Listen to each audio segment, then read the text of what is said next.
নমস্কার, আপনারা দেখছেন বাংলা এমজি নিউজ। দফা এক, দাবি এক, মুখ্যমন্ত্রীর পদত্যাগ, এই স্লোগানকে সামনে রেখে বিজেপির একটি প্রতিবাদ মিছিল বের হলো মঙ্গলবার হুগলির আরামবাগে। আরজি করের মহিলা চিকিৎসকের অস্বাভাবিক মৃত্যুর ঘটনার প্রতিবাদে এবং দোষীদের দৃষ্টান্তমূলক শাস্তির দাবিতে মিছিলটি দৌলতপুর বিজেপির সাংগঠনিক জেলা অফিস থেকে বেরিয়ে বাস স্ট্যান্ড হয়ে শহর পরিক্রমা করে। এদিনের বিক্ষোভ মিছিলটি আরজি কর কাণ্ডে দোষীদের শাস্তি এবং মুখ্যমন্ত্রীর পদত্যাগের দাবিতে। এই মিছিলে হাজার হাজার বিজেপি মহিলা কর্মীরা আরজি করের ঘটনায় দোষীদের শাস্তির বিরুদ্ধে পা মেলায়।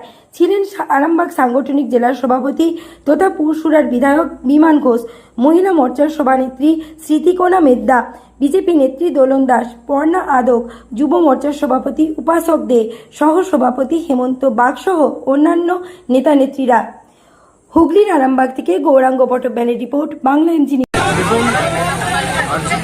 যে নক্কারজনক ঘটনা ঘটেছে তার প্রতিবাদে আরামবাগ সাংগঠনিক জেলা বিজেপি মহিলা মোর্চার পক্ষ থেকে আজকে আর্যিকর কাণ্ডের দোষীদের শাস্তির দাবিতে আরামবাগ মহিলা মোর্চার যে প্রতিবাদ মিছিল চলছে, যেভাবে সেই মিছিল আমরা শুরু করেছি। আর্যিকরের দোষীদের যতদিন না শাস্তি হচ্ছে, সেই আমাদের আরামবাগ সাংগঠনিক